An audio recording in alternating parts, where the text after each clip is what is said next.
Hello, children. Today we are going to learn the chapter A Visit to Cambridge, which is written by famous writer Firdaus Kanga, who is a journalist from Mumbai. He was born with brittle bones that tended to break easily when he was a child. The lesson gives us a glimpse of the meeting between Firdaus Kanga and Stephen Hawking. Stephen Hawking, who is one of the most greatest scientist of our time, suffered from a form of paralysis that confined him to a wheelchair and allowed him to speak only by punching buttons on a computer, which speaks for him in a machine like voice. Both these men moved around in wheelchairs. It was during Firdaus Kanga's visit to Cambridge that they met each other. So, in this chapter, we are going to learn about the meeting of Stephen Hawking with Firdaus Kanga and what are the questions put up by Firdaus Kanga from Stephen Hawking and what values he has learned from him as they both are disabled. So let us know about the summary of the chapter. A visit to Cambridge by Firdaus Kanga begins with him taking a walking tour through Cambridge. During this tour, his guide mentioned that the famous astrophysicist Stephen Hawking lived there. The author had completely forgotten about this, and just as his tour ended, he went to a phone booth to contact him. He was able to talk to Hawking's assistant and explain to him that he had come all the way from India on a wheelchair. The assistant allowed him half an hour with the scientist from 3:30 to 4. The writer mentions how people often ask differently able people to cheer up as if they have a courage account they are too lazy to draw a check on. So we can see that author wanted to meet Stephen Hawking and he also got the appointment for the meeting. He feels the only thing that can make you stronger is seeing someone like you achieve something great.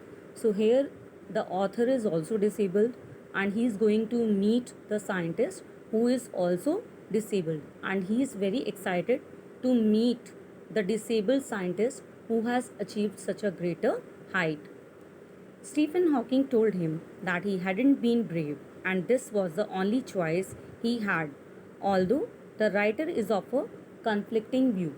Stephen Hawking is saying that he was not having a choice, that rather he should be sad about his plight or he should do some hard work to prove himself.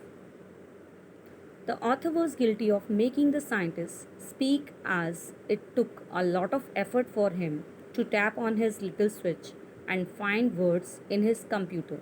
As Stephen Hawking was unable to speak and he was speaking with the help of computer. So the author was feeling guilty every time when he was asking question from the scientist. He was a man with a bright mind, but his computerized voice made his thoughts come out as frozen phrases because he was talking through a machine like voice, so it was lacking emotions. Stephen mentions that he finds it amusing when people patronize him.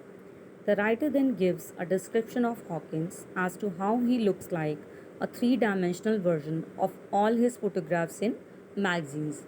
Now writer is telling him that how he looks like in the magazines, the photographs people show in the magazines. They are printed in the magazines. First impression of his appearance is shocking, but he is the embodiment of inner glow in a man. As a writer has known him, what kind of person the Stephen Hawking is. So now the outer appearance of the scientist doesn't matter to him anymore, and he can say that it is the eternal souls that matters. Rest everything is just accessory.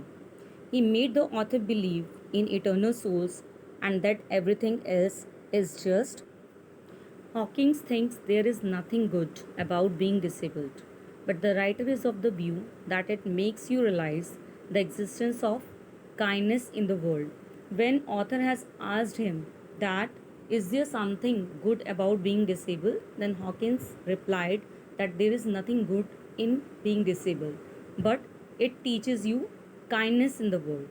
Further, upon being asked if he inspires a lot of people, makes it any better for Stephen, he answered that it doesn't.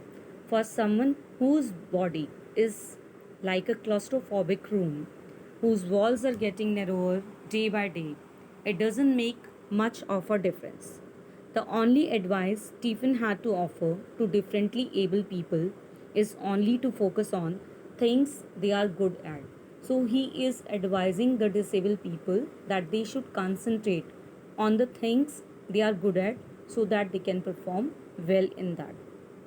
The half an hour came to an end, and it was time for the writer to leave. But the scientist made him stay. It was half an hour was over, and now Firdaus Kanga wanted to go back. But Stephen has told him to stay and had offered him tea and a tour of his garden. His garden was as big as a park, but Stephen covered every inch of it in his wheelchair. So you can see that despite the scientist was being disabled, he was keen to show him his garden on his wheelchair. So he was so determined and so enthusiastic to show the writer his garden. They did not talk much in the sun. When it was time to leave, the author touched his shoulder and wheeled out. As he looked back, he could see an embodiment of his bravest self. He's talking about Stephen Hawking when he was looking back at him. The one he was moving towards and the one he had believed in for so many years. The writer was very much obsessed with Stephen Hawking's. I hope the chapter is clear to you. Thank you.